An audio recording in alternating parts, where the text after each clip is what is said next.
किष्किंधा का राजा बाली अपने पिता इंद्र से प्राप्त स्वर्णहार, जो किसी की भी आधी शक्ति खींच सकता था, उसे पहने अपनी विशाल गदा के साथ जिधर भी जाता उधर त्राही त्राही मचा देता।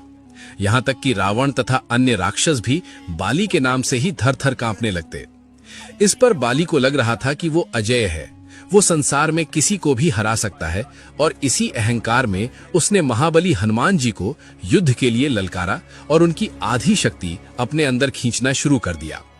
पर उसे शायद हनुमान जी की अपार शक्ति का अंदाजा ही नहीं था कि वो अपने ही काल को ललकार रहा है। दरअसल बाली, जो इंद्रपुत्र होने के कारण अपार शक्तियों का स्वामी था, उसका सबसे ताकतवर अस्त्र था उसके गले का वो स्वर्णहार, जो उसे अपने पिता इंद्र से प्राप्त हुआ था। वहीं हनुमान जी ऋषि के श्राप के कारण अपनी शक्तियों को भूले हुए सुग्रीव के मंत्री के रूप में कार्यरत थे। हनुमान जी अपना ज्यादा समय पहाड़ की कंदराओं में राम नाम जप करते हुए बिता रहे थे, और बाली भी किष्किंधा की प्रजा का उत्तम प्रकार से देखभाल करते हुए शासन कर रहा था। पर इसी बीच राक्षस राज रावण ने कुछ ऐसा किया कि बाली एक अच्छे शासक से अहंकारी वानर बनकर रह गया।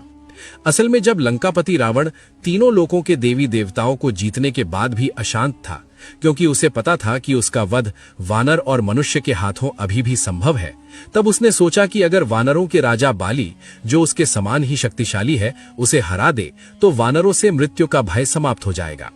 तब रावण अपने पुष्पक विमान से समुद्र तट पर संध्या वंदन कर रहे बाली के समक्ष पहुंचकर युद्ध के लिए ललकारने लगा। रावण ने सोचा कि वो आसानी से बाली को मार देगा, पर बाली ने अपना स्वरूप बड़ा किया और रावण को अपनी बाईं कांख में दबाकर संध्या वंदन करने लगा। संध्या वंदन के बाद भी बाली ने रावण को आजाद नहीं किया। लगभग 6 महीने तक बाली ने रावण को अपनी कांख में दबाए हुए ही अपना जीवन व्यतीत किया। बाली के उछल कूद में पैरों से टकराते, पहाड़ों से रगड़ खाते पूरे 6 महीने तक बाली ने रावण को इसी तरह अपनी बगल में दबाकर घुमाया।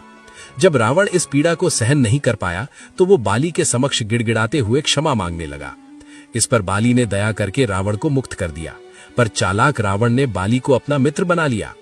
अब रावण जैसे महाबली को हराने के बाद बाली का अहंकार चरम पर था, और वो हर जगह कहता फिरता कि इस संसार में ऐसा कोई नहीं जो मुझे परास्त कर सके, मैं सर्वशक्तिमान हूं, मैंने रावण को भी हराया है।